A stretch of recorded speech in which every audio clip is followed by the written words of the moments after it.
या श्वेतपद्मासना।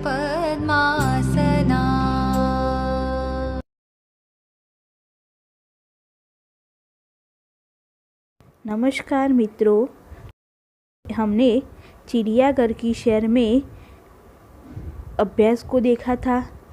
अब हम स्वाध्याय को देखेंगे। प्रश्न नंबर 1, प्रश्नों के उत्तर दीजिए। इसमें पहला प्रश्न, चिड़ियाघर की सैर के लिए कौन कौन आए थे? चिड़ियाघर की सैर के लिए गीता और उसके दादाजी आए थे। दूसरा प्रश्न, बंदर को लोग क्या खिला रहे थे? तो बंदर को लोग मूंगफली और केले खिला रहे थे। लंगूर का मुंह कैसा होता है? तो लंगूर का मुंह काला होता है। तालाब में क्या था? तो तालाब में रंग बिरंगी मछलियाँ और बतख थी। गीता ने किसे पत्थर बताया? तो गीता ने कछुए को पत्थर बताया। कछुए का रक्षक क्या है?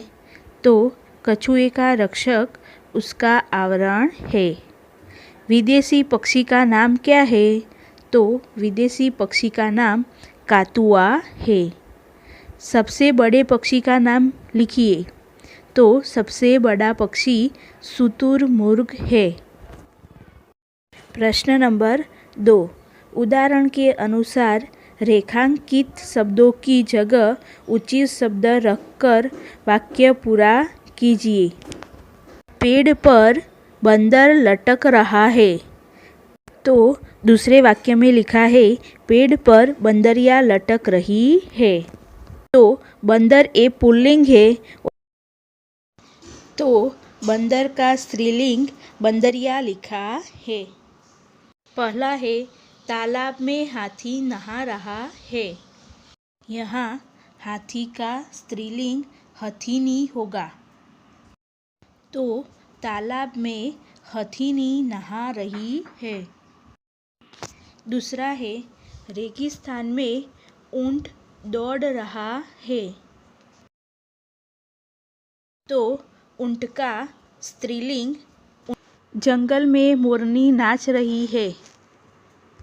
तो यहाँ मोरनी यह स्त्रीलिंग है, तो उसका पुल्लिंग मोर होता है। पिंजरे में शेर दहाड़ रहा है। तो शेर ए पुल्लिंग है और उसका स्त्रीलिंग शेरनी होता है। प्रश्न नंबर 3, नीचे दिए गए जंगल के दृश्य का वर्णन कीजिए। तो जंगल में बहुत सारे पेड़ दिखाई दे रहे हैं। उनमें से एक पेड़ पर बंदर है। यहाँ बहता हुआ झरना भी दिखाई दे रहा है। उसके एक किनारे लंबी गर्दन वाला जिराफ और दूसरे किनारे हाथी खड़ा है। शेर पत्थर के नीचे छुपकर बैठा है। हिरन पानी पी रहे हैं। बतख पानी में तैर रही है। जंगल में हरी घास भी दिखाई दे रही है। हरी घास पर खरगोश बैठा है। आकाश में पक्षी उड़ रहे हैं। यह जंगल का दृश्य बड़ा मनोहर दिखाई दे रहा है।